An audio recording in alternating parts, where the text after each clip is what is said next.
What's up mga ka-L?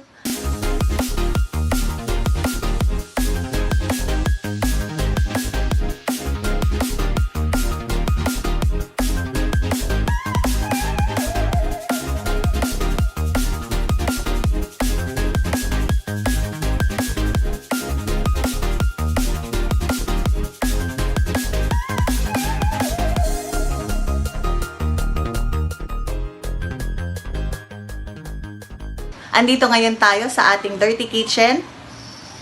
Literal na dirty. Char. So, gagawa tayo ngayon ng kimchi. Try natin. First time gawa ng kimchi. Tara, samahan niyo ako. Gawa tayo ng kimchi. Tara. Gagawa ako ng kimchi. Gagawa ako ng kimchi. Kimchi, kimchi. Siyempre, una, ihanda muna natin ang kakailanganin nating mga ingredients. Ngayon, ang ginamit ko ay lettuce kasi ito ang aking favorite. Meron din tayong carrot, onion, garlic, at ginger. At syempre, ang pinaka-importante ay ang kimchi powder. Ngayon, simulan na natin ang paghihiwa. Prepare na natin lahat ng ingredients at tayo ay maghiwa. Hiwa-hiwa!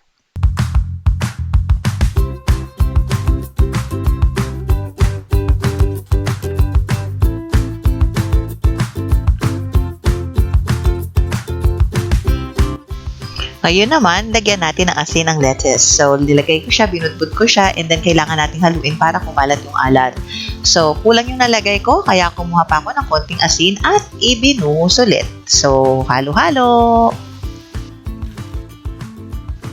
After nyan, ay hugasan na natin. Actually, dapat siya sa running water. Pero since nahugasan ko yung lettuce before ako mag-start, dito ko na lang siya hinugasan. Saka medyo konting asin lang naman yung nailagay ko.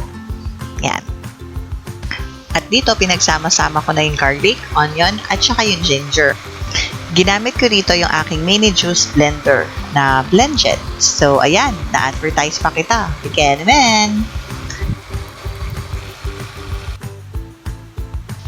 At ngayon, lalagyan na natin ng kimchi powder. Ayan. So, ang inilagay ko ngayon ay 3 tablespoons. So, para maglasa. Kasi ako, medyo mahilig din ako sa maanghang. Kaya, ganyan karami yung nilagay ko.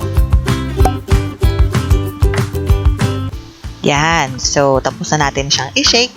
Dadagan naman natin ngayon siya ng sugar. So, hindi ako masyadong mahilig sa medyo matamis. Pero, ngayon, ang inilagay ko ay 2 tablespoons ng sugar.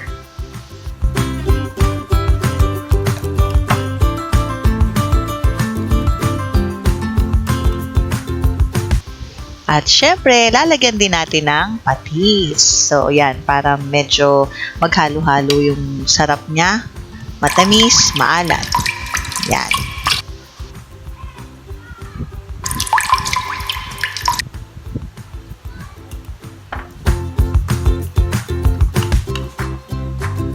At gamitin muli ang mini blender. Yan.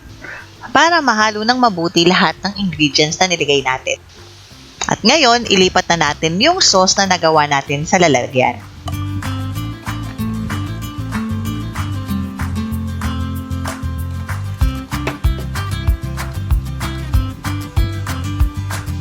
Ngayon naman, ilagay na natin ang carrot. So, pwede naman ninyong hindi lagyan ng carrot. Ako kasi gusto ko lang ng medyo marami-raming gulay. At ngayon, ilalagay ko na ang lettuce. Ayan. Halu-haluin na natin. Halo-halo.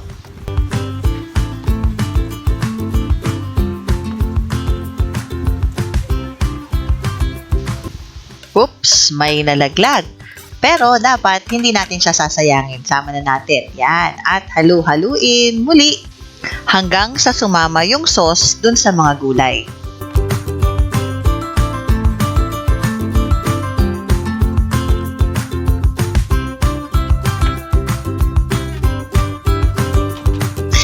Yay! At ito na ngayon ang finished product ng ating kimchi!